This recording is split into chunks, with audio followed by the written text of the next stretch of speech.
Tem muito cristão por aí com medo, mas não dos mandamentos de Deus, e sim das regras inventadas pelos outros. Coisas que a Bíblia nunca chamou de pecado viraram pecado só porque alguém um dia decidiu que crente de verdade não faz isso. Resultado, gente carregando culpa por algo que o próprio Deus nunca proibiu. Por isso, neste vídeo vamos falar de atitudes que muitos condenam, mas que a palavra de Deus nunca condenou.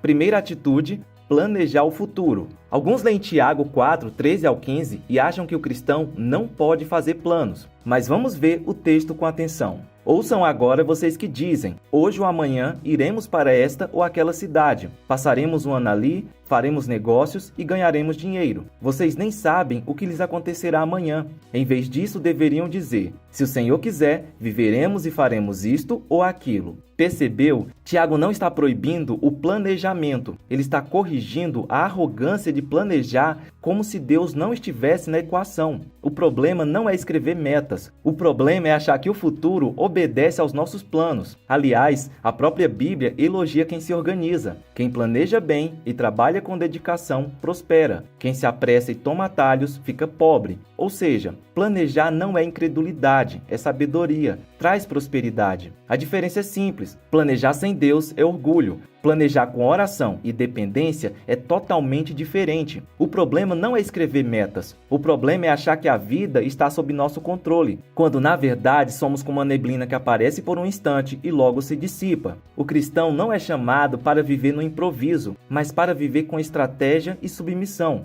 Planeje sim, mas antes de dizer eu vou, diga: se o Senhor quiser, eu vou.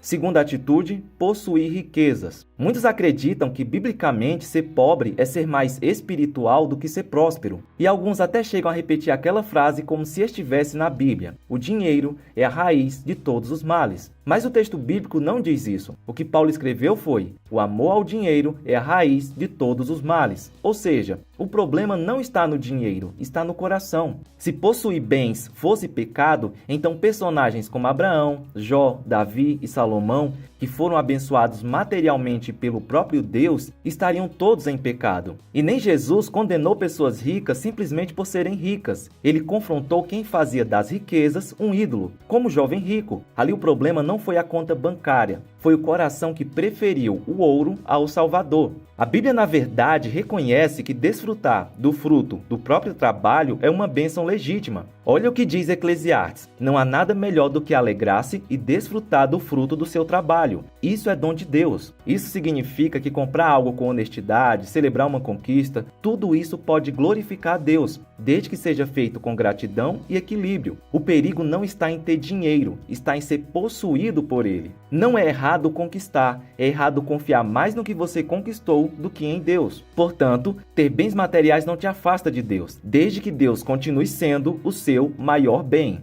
Terceira atitude: buscar ajuda médica ou tomar remédios. Alguns cristãos acreditam que tomar remédio é sinal de fraqueza espiritual, como se confiar na medicina fosse o mesmo que duvidar de Deus. Para esse tipo de gente, ir ao hospital parece heresia. Mas fé e medicina não são inimigas, são aliadas. A própria Bíblia mostra isso. Paulo aconselhou Timóteo dizendo: não beba apenas água. Uma vez que você fica doente com frequência, tome um pouco de vinho por causa de seu estômago. Ou seja, o apóstolo não mandou Timóteo apenas orar. Ele prescreveu um tratamento. Paulo não era incrédulo. Ele entendia que Deus pode agir através dos meios que ele mesmo criou. E tem mais: esse conselho não foi aleatório. Naquela época, praticamente todo mundo tomava vinho misturado com água durante as refeições. Normalmente, 2 terços de água para 1 terço de vinho. Lembrando que o vinho não era destilado como o de hoje. E por que eles faziam isso?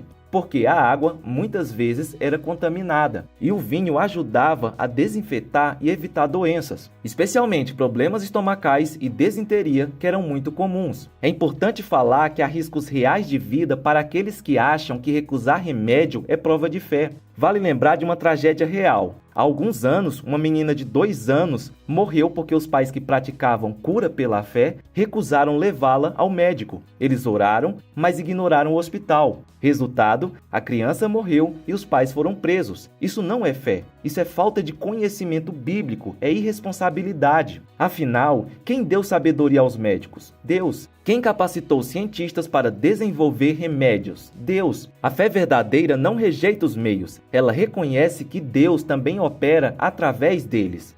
Quarta atitude, sentir tristeza. Existe um mito silencioso dentro de algumas igrejas de que crente de verdade não sofre emocionalmente. Quem tem fé não chora, não desanima, não enfrenta abismos internos. E então, quando um cristão começa a lutar contra a tristeza profunda ou até depressão, em vez de ser acolhido, ele recebe aquele olhar julgador. Falta Jesus na sua vida, como se Jesus fosse um anestésico emocional instantâneo. Mas vamos ser sinceros, se sentir tristeza profunda fosse sinal de fraqueza espiritual, então a Bíblia estaria cheia de gente sem fé em Deus. Elias, por exemplo, aquele que orou e desceu fogo do céu, depois da maior vitória da vida dele, entrou em um colapso emocional tão grande que orou dizendo: Senhor, tira minha vida. Se ele fosse membro de alguns tipos de igreja hoje, iam mandar ele orar mais ou jejuar que passa. Mas sabe o que Deus fez? Não deu sermão, deu descanso e comida. Às vezes, o tratamento espiritual começa com uma boa noite de sono e um prato de comida.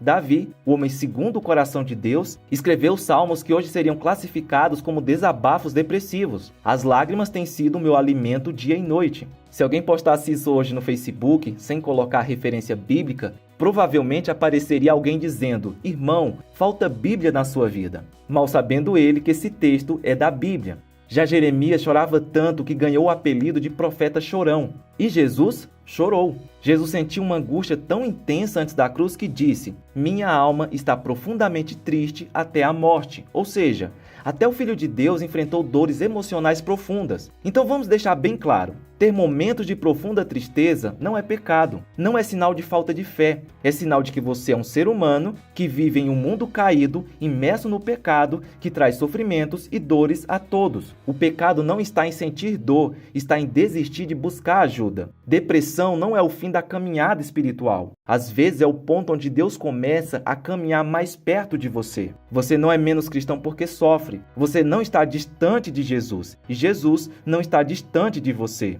Quinta atitude, ter dúvidas. Muita gente acha que ter dúvidas é pecado, como se o verdadeiro cristão fosse uma espécie de robô espiritual que nunca balança, nunca questiona, nunca enfrenta crises internas. Mas se fosse assim, a Bíblia estaria cheia de incrédulos, porque vários dos maiores heróis da fé duvidaram em algum momento da caminhada. Gideão, por exemplo, quando recebeu o chamado de Deus, não levantou a mão e disse: eis-me aqui, Senhor. Sabe o que ele respondeu? Se o Senhor é conosco, por que nos aconteceu tudo isso? Em outras palavras, se o Senhor existe mesmo, então me explica o caos ao meu redor. E Deus o repreendeu? Não, Deus respondeu. Abacuque orou com tanta indignação que hoje, se alguém orasse daquela forma no culto, iam dizer que ele estava possesso. Até quando clamarei e tu não escutarás? Ele não entendia o silêncio de Deus diante da injustiça. E sabe o que Deus fez? Conversou com ele e revelou seus planos. E tem mais, até João Batista, sim, aquele que viu o Espírito Santo descer sobre Jesus, duvidou. Quando estava preso, angustiado, ele mandou um recado para Jesus: és tu mesmo o Messias ou devemos esperar outro? Jesus poderia ter dito: ah, João, depois de tudo que você viu?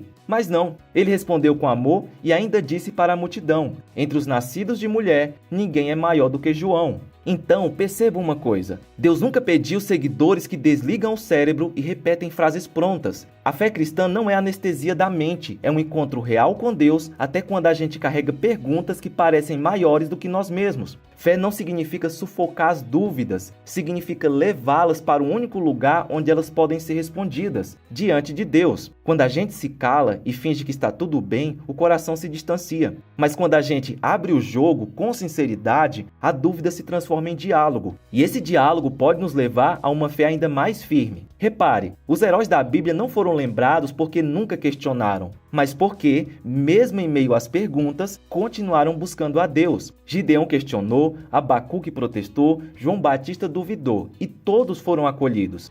Agora, se você tem interesse de aprender mais profundamente a Bíblia, eu te convido para conhecer a minha plataforma de estudos Bíblia Ilustrada. Nela você encontrará mapas mentais e videoaulas sobre todos os livros da Bíblia, além de vários outros bônus especiais, como um curso de interpretação bíblica também acompanhado por mapas mentais. Tudo isso para ajudar você a realmente entender a palavra de Deus com profundidade. O link para você conhecer a plataforma está aqui na descrição. E antes de sair, aproveita para assistir ao vídeo que está aparecendo aí na sua tela.